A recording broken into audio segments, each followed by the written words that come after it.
first thing we have to do is know the type of file we want to import. If it's a CSV file, if it's an Excel file, to determine how we are going to bring the file into Power BI. So in this case, I want to work with a CSV file. So I'll say get data. I would say text/CSV. Once I do that, I'll go to my desktop where I have my file, and I can select 3 entity cleaning is the name of the file in this case. So once I say open, and it helps me to process my data.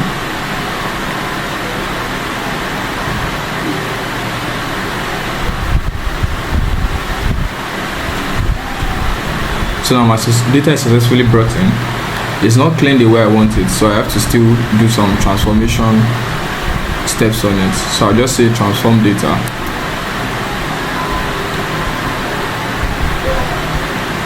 So it brings me right into my Power Query editor. Here I can do any kind of transformation I want on my data, just to get it in the right state before I load it out to the BI interface. So I look at my first column, the column ID, and this is like the unique identifier for each of the employees in the organization. What I have to do is just filter out values that I feel should not be here. So let's start out with making the employee ID the header. Employee ID first name. This should actually be the header in the first place. So I'll say use first row as headers. Then I'll do that again until employee ID becomes the header. You can see the correct headers are now in their place now. I'll check through the filter button to look at some of the entries I have in the employee ID. There might be some strange entries there, so I'll filter them out. So I'll filter out this line. I'll filter out my blank too, right, so that I can have the correct numbers there. So once I have done that, I'll come to my view pane and I'll say column profile. Saying column profile shows me the distribution of values in each of the column. So once I select column profile for employee ID, as you can see, I see that I have 80 values. Out of the 80 values, 79 of them are unique. So let's look through the numbers. As you can see, the distribution of all of the numbers are the same except one number here, and that's employee ID 101. So it's showing like double of what the others are showing. So I will check to see how many entries we have there and why it's showing that way, right? So I'll come and click on 101 to see what's happening there, right? So once I click on 101, okay, I see that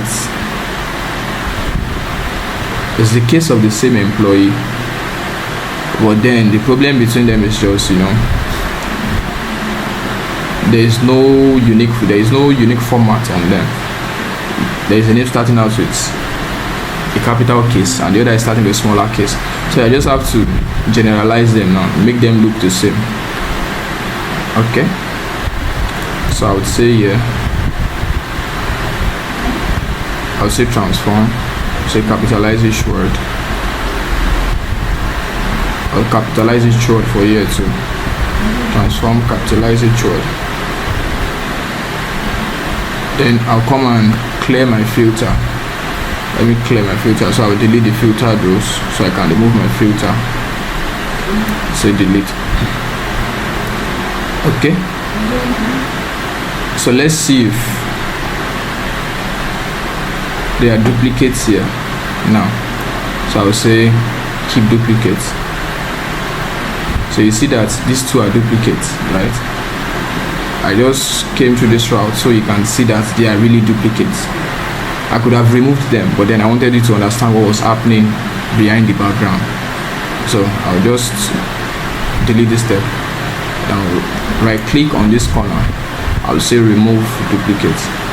So once I say remove duplicates, you'll see that if I go and check 101 now, you see I have only one entry, not two anymore, right? You see, so my data is becoming cleaner. Then I'll filter out the other guys who said I didn't want in my sheet, the blank and the dash. As you can see, let's check them out. See that there's nothing important in both places. So yeah, we are right to check them out. So clear filter first, then check them out of my data. Good. So let's come to our column profile again under the view pane to see what's happening here. Oh good. So I have 80 distinct values and 80 unique values. It means that my ID is the way it should be now. Each employee is assigned to a unique ID and there are no duplicates. Great. So I'll put this off. I like to put my IDs as text because we are not performing any numerical calculations on them. So I prefer to keep them as text. So I'll check on the next column, which is the first name. I'll change the data type. Okay, it's in text already, so I don't need to change it because names are text. What I will do here is I'll just do some transformations. I will do a trim in case there are some spaces that are irrelevant, so they can be removed. I will do a trim, and I'll also do, a capitalize each word. Done too. It's already in text, so I'll do a trim, and I'll do a capitalize each word. So I can pick all my text fields, not to waste the time. Select this field, it's a text too. Select this field. I'll come and select this field right here, it's a text. Select all text fields, right? All text fields. And I'll say capitalize each word, then also run the trim function, right? Good. I think that's all right now.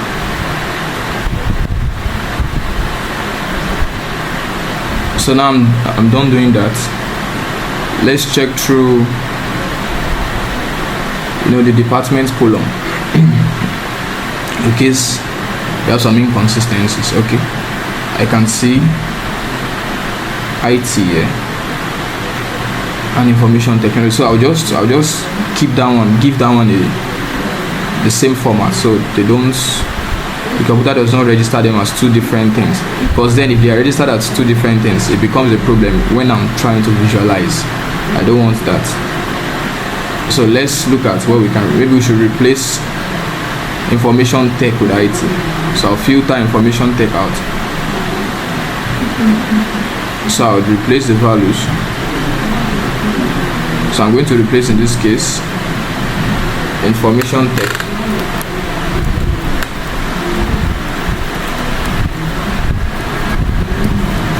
with IT.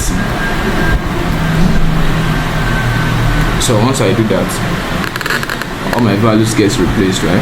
Good. And I will remove my filter. If you come through this place, you might not be able to clear the filter again because you've performed another operation after the filter.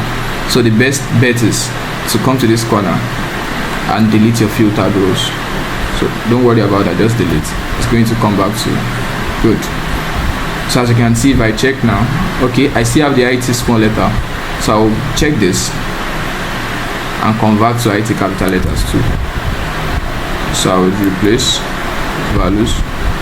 I'll say anywhere you see I and small t, I want IT, right? So match entire cell content, and yes, here I have it. So I'll delete my filter and I'll check again. Yes, I think everything is in sync now. And I'll come to my salary column. I want to convert this to salary USD, as you can see. But then this delimiter in front of it is not going to allow that to work. So I need to remove it first before converting it. If I try to convert it, you see what I have. This is what I get. So I'll delete the last step. So I'll come to transformation pane. I'll say split column split by delimiter. So yeah, Power BI has noticed that the dollar is the delimiter, so I'll say split it at the leftmost occurrence of the dollar sign, split it. And once I split, you can see the dollar sign has been removed from the number before it. So I'll delete this column.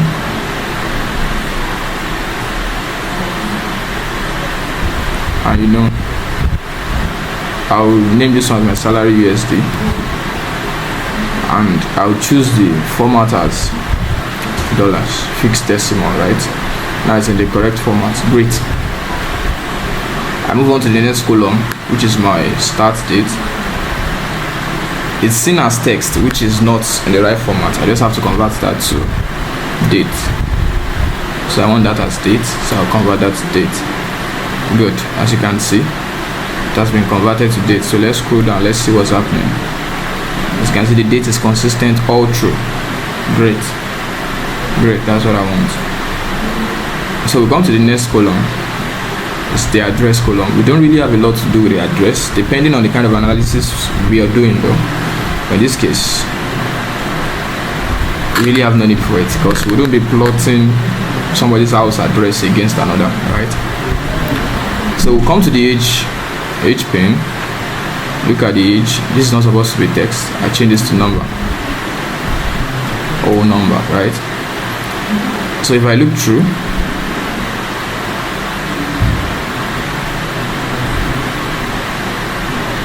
okay, I see some null values, so I check to look to check what's happening there. Okay, so there is one of the stuff that didn't get our age recorded, right?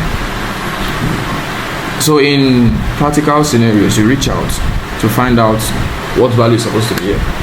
But since this is a theory class, you just look for a statistical way to fill in values there that can hold that position, and not influence the series in an abnormal way.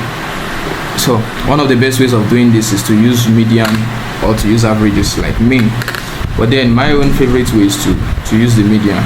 So let's see if we can get the median. We can put that to use here. Let's see.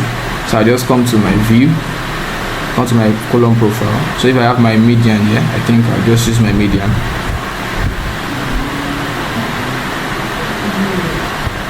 Okay, so what I have here is my average. Okay, what I have here is my average. Good. So I'll use my average. My average here is 32. So the average is mean. So mean can also be used in this case. It's 32. So I put in 32, right? So I'll come here to the null value. I replace value. I put in my 32 here, right? So I think with that, I think I'm free from this column. Yes, I have all numbers now, right? Okay, then I have a 75. This is not supposed to be. What's happening there? So check it out.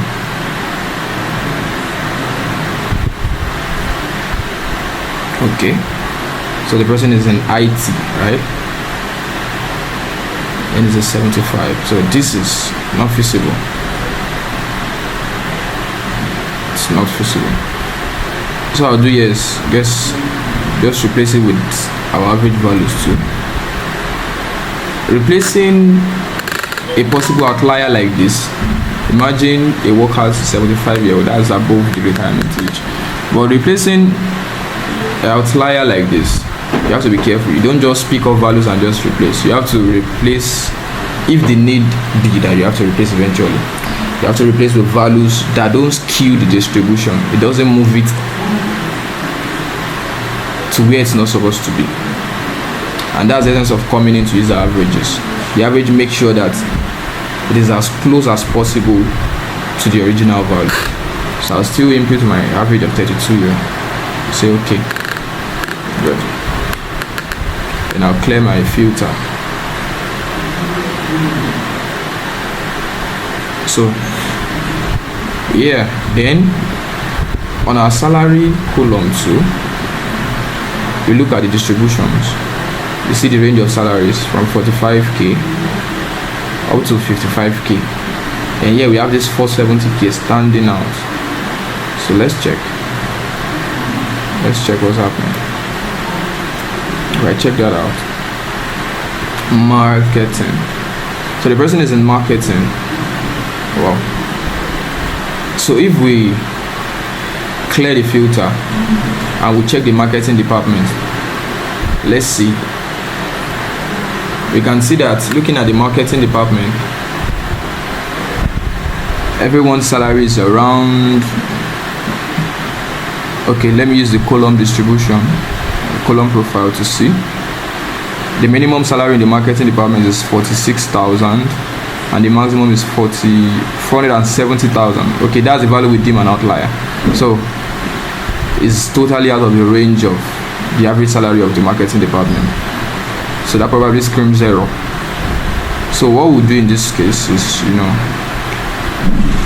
to fill in with the average there. But then,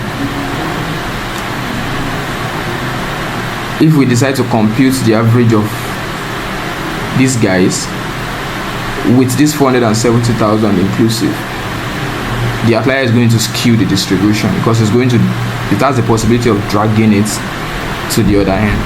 So what we'll do in this case is first, we come here, filter the 470k out.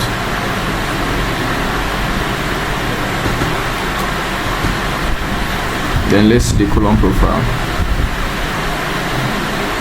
Okay, good. So now our average is falling around 49,000. Right, 49,000.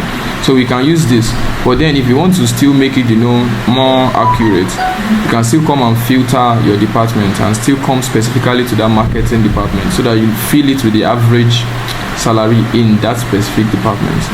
That makes sure that you are as close to the real value as possible. You get what I'm trying to say? Make sure that you are as close to the real value as possible. So you can see that the average is 49. I think it's more or less like the same thing, just a little bit of difference. 49,400 thereabout. So you can fill it. So let's clear our filter now.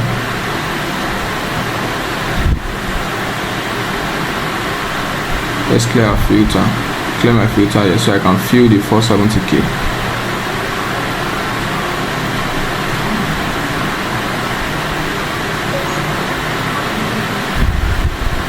So I'll go there to where it is and replace it.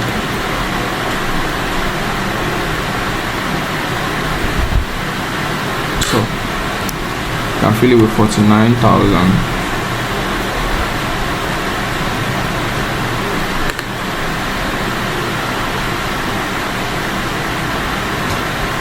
Yeah. So if we do that, and we clear our filter. Yeah. Should have our salary formatted back. And yes, we are good now. So everything is working fine now. I don't think there's any other source of concern here. Okay. So we come to look at our states of origin. We have problems. Any strange looking thing. Okay, I think we are good so far. We're good. Check our gender. Okay, these are spelling anomalies, so we just correct this one time. So I'll filter them out and correct them to what they need to be. So I just replace values.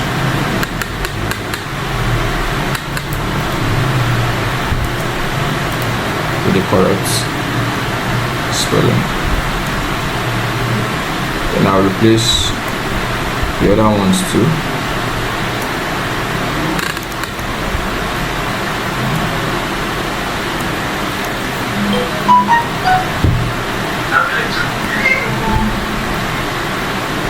Good. So now I'll clear my filter, when we check now, good, column is fine. Check the column profile, see you have male and female, that's great. Check our marital status. Put our column profile, you can see we have married, we have single, we have divorced, and we have new. Okay, I think married and single. Okay, for the divorced and new, so we don't tend to have so many categories later on. We can group them together, right? So we have married, divorced, and we can have others. So the others can contain things like divorced, widow, new, any other category apart from married and single. So bring this out. Sorry, I was going to filter, clear my filter. I was going to filter the other guys out. So let's filter married and single out. So I'll replace this with others.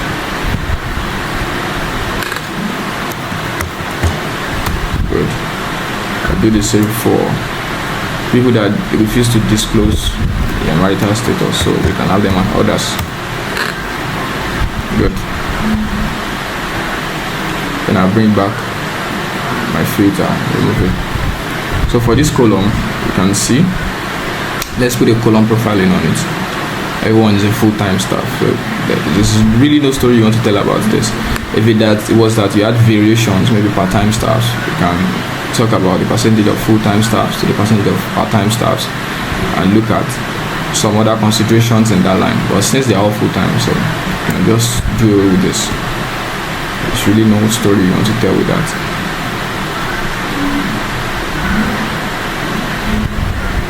Yeah, so far I think we're going good.